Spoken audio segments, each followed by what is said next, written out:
All right, hi. My name's Tusk. I currently have League started, got to level 91 on a Berserker using the new, where is it? Glacial Hammer of Shattering. Very nice gem. Was very happy when I saw it, mostly because, as many people saw online, it has a very good interaction with Marlene's Fallacy, where massive amount of crit multiplier right there on the amulet, and it pretty much negates the downside of the less critical strike chance by just having a natural critical strike on every third attack. So I league started that initially, and that's one of the stabs I got up initially. It has a physical DPS of like, yeah, 600, pretty good. Spent like 10 chaos on that, and that got me through the campaign, through maps, up to like yellow, and then I was able to snag a Winds of Fate.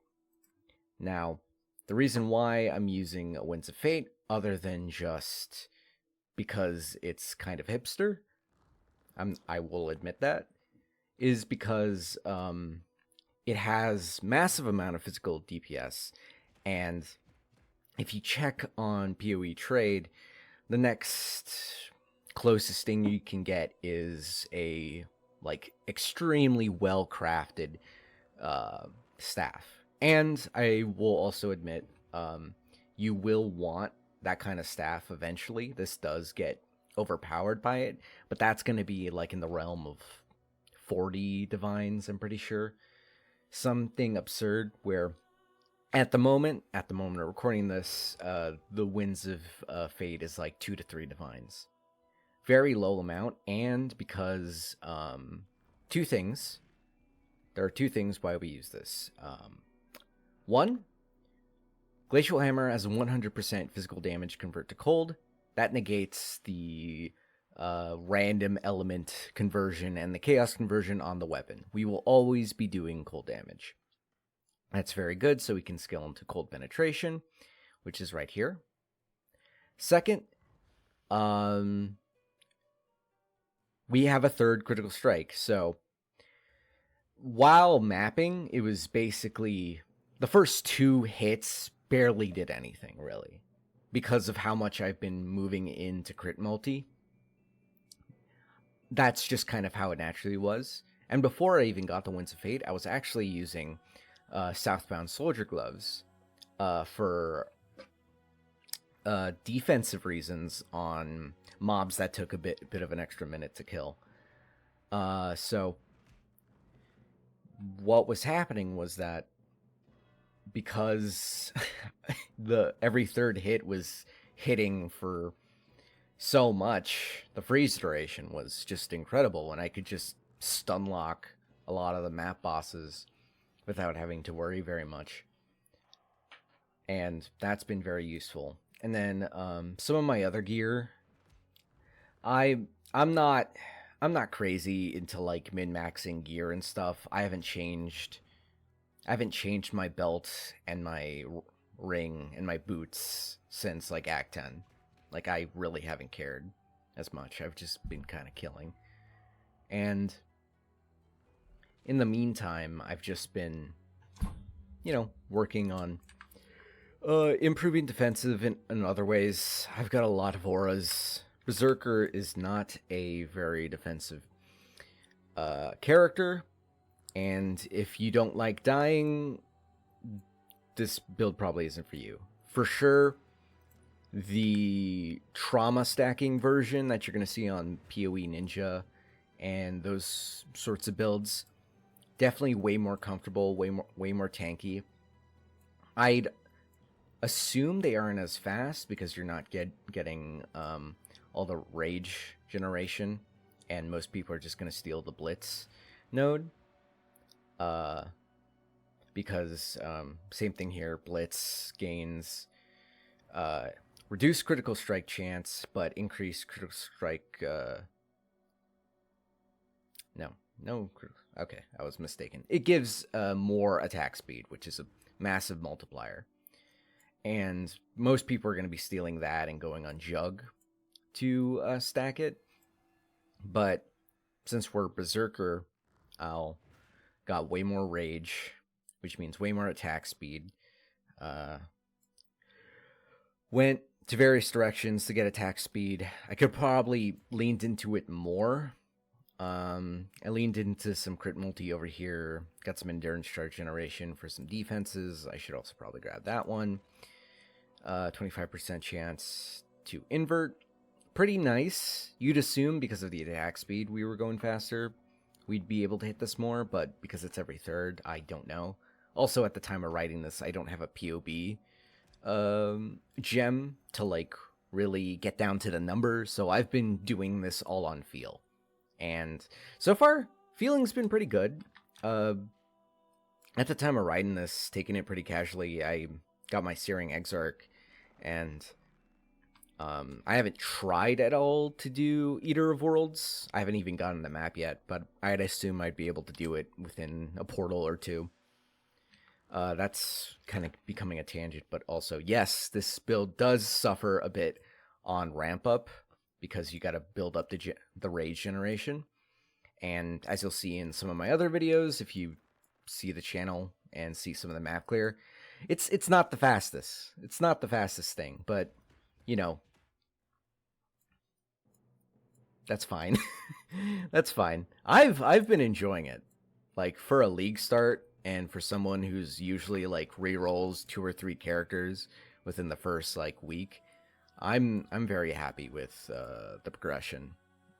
Some of the defenses, right, I should talk about that. I didn't completely give up on defenses. I at least tried because it does need some time to ramp up. Reduce critical strike chance, 30% more defenses, recover on block, avoid glancing blows. I really need to increase the spell block chance, but yeah. Capped resistances, almost. I'm trying. I really am. I'm just lazy. That's it. And then let's see. All the types of auras. You got the hatred. You got the termination, precision. Barkskin. Barkskin was really nice. It's definitely falling off a lot more in these higher tier maps, but while I was leveling, it was very nice, especially with the Lessons of Seasons. It really makes a difference. But in the future, I may want to switch off it for like more consistent defense. But I really gotta probably pass this off to someone who knows more. I'm definitely just being an ideas guy right now. And then I also have this tincture for all damage shock. Definitely increases the damage. What else? What else? We got the basic stuff. Level 1 blood rage, so that I get the increased attack speed, and frenzy charge generation, an enduring cry to help, ancestral protector, my bad, for more attack speed when I pop it up. And then the gems, elemental damage attacks standard. You need this one. Inspiration. This one's kind of a filler one for mana reasons. This one would probably be better with maybe like a hypothermia or rage support. I was using rage support there before, but definitely don't need high inspiration for this one if you can figure it out. Cold penetration, definitely need that. That helps a lot with the DPS. Multi-strike. This, oh, my bad. Multi-strike, 100% something you need. I don't know if you'd want the Awakened version of it, other than it just being expensive, because it forces 3 attacks. And because you still do an attack afterwards, that would be 4 attacks, and so your rhythm's off. So you might want to just keep it to that. I think that works. And then Fortify. That's mostly for defenses. You'd want to fill this out with regular flat melee fizz damage. And then I think that about covers it. This was very spur of the moment. I didn't really plan this ahead as much. Things of note, if you don't want to do the Winds of Fate for various reasons, there is something I was thinking of where you could potentially put in a Pillars of God on a Jug and Strength stack / accuracy stack for the attack speed. If you want, you can find this person on POE Ninja. There's a Slayer I saw earlier that was running a Pillars of God, and I thought that's a pretty good direction you could do. Definitely could work out. Future directions, increasing defense, finding other ways of severely increasing the attack speed, because I definitely noticed that the damage is super reliant on just how fast you're attacking, because it just keeps rolling the crit and the crit multiplier, and that's just exactly what you need. So might try a reverse chill effect. That could be something. I'm not sure. Definitely something I have to work on when I'm less busy, but I thought I'd just pull out a good video to see what stuff's working, how stuff's working right now. And yeah, I don't know, commentary. Just because I feel like build guides got to show a bit of gameplay within the vid. Who knows? But yeah, in terms of leveling, I guess I'll talk about that while we're doing this as well. In terms of leveling, standard Marauder leveling, you probably just want to do a Sunder for a while, and then as you see, kind of a rough start. It'll become easier as you go along. Standard Sunder leveling, and then probably whenever you get the Tribal Fury node and the Val Strike additional target, you can switch over to Glacial Hammer, basic Glacial Hammer, and then eventually whenever you get Glacial Hammer Shattering, you can slot that in. Honestly, I think it's actually kind of better for leveling, because normal Glacial Hammer just adds freeze duration, and while that is nice and you can turn that into its own direction, I feel like just having crit on your third attack, because the third attack always freezes, a crit always freezes, and that's why I'm using Southbound, because you can't kill enemies that aren't frozen. Well, all the damage I'm ever gonna do is gonna have 100% chance to freeze, so like, why not throw that on? Oh, right, important thing to note. There are a bunch of bosses and a list of enemies that are immune to freeze. That's a thing you're gonna have to note. You're not gonna be freeze locking the pinnacle bosses. At least I don't think so. I thought I saw a video of someone freezing Uber Eater of Worlds, but I don't know. It was a Flicker Strike build. I don't trust Flicker Strike builds.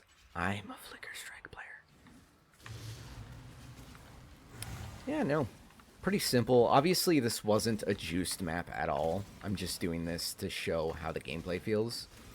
And it kind of feels locked. Okay, there. Freeze locked. Boss did nothing. Obviously, not juiced. Take this stuff with a grain of salt. But in terms of just its effectiveness, and as someone who enjoys playing melee builds, I'm very happy with it. Very happy with the overall speed. Not the fastest, but I was never someone who needed to do like a tornado shot and screen wipe the map day one. I'm happy with how this looks. But hey, hope this gives you guys some inspiration. Peace.